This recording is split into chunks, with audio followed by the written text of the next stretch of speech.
নমস্কার বন্ধুরা, আমার ইউটিউব চ্যানেলে নতুন আরেকটি ভিডিও। রেসিপিটা হচ্ছে দই কাতলা। আমি কিভাবে বানিয়েছি সেটা তোমাদের সাথে শেয়ার করলাম। প্রথমে একটা বড় সাইজের পেঁয়াজ, কিছুটা আদা আর কিছুটা রসুন বেটে রাখবো। আর এদিকে একটা ছোট বাটিতে ছোট 2 চামচ পোস্ত, কিছুটা কাজু বাদাম আর ছোট 2 চামচ মৌরি নিয়ে নিয়েছি। তার মধ্যে 3টা কাঁচা লঙ্কা দিয়ে দেবো। এবার সামান্য পরিমাণে জল দিয়ে কিছুক্ষণ ঢেকে রাখবো। এবার এটাকে আমি বেটে নেব। আমার বাটা হয়ে গেছে। এবার একটা প্যানে তেল গরম করে আমি মাছগুলো ভেজে নেব। সামান্য লবণ আর হলুদ দিয়ে মাছগুলো আমি ভেজে নিয়েছি।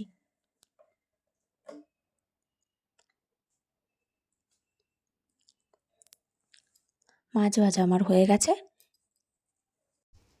পেঁয়াজ, রসুন, আদা বাটাটাও আমার কমপ্লিট।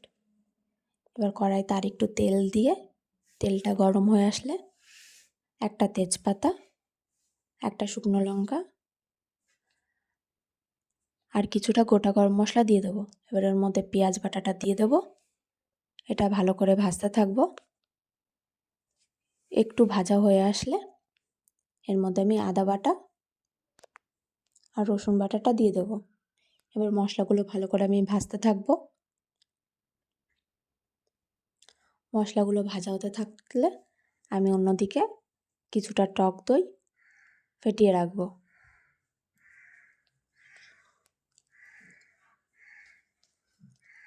এদিকে মশলাটা আমার প্রায় হয়ে আসছে, কিছুটা তেলও ছাড়ছে।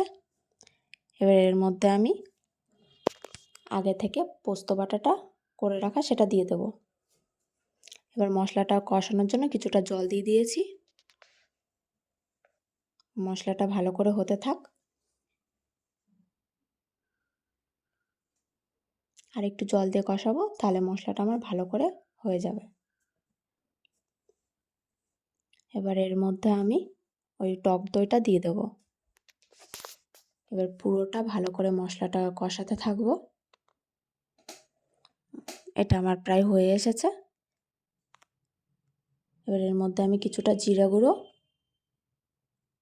আর কিছুটা ধনে গুঁড়ো দিয়ে দেবো।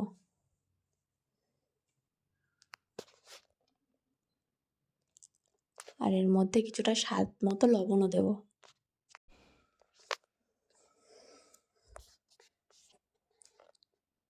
এবার এর মধ্যে কিছুটা জল দেবো। আমি অল্প দিয়েছি যাতে গ্রেভিটা ভালো হয়। এবার এর মধ্যে মাছগুলো ছেড়ে দেবো। এটাকে তোমরা কিছু সময় ঢেকে রান্না করতে পারো, তাহলে আরও ভালো হবে। আমার এটা হয়ে এসেছে। এবার এর মধ্যে সামান্য পরিমাণে গরম মশলা আর একটু ধনেপাতা দিয়ে দেবো। আমার রান্না শেষ। ভিডিওটা কেমন লাগলো অবশ্যই জানিও এবং লাইক ও সাবস্ক্রাইব করে দিও। ধন্যবাদ।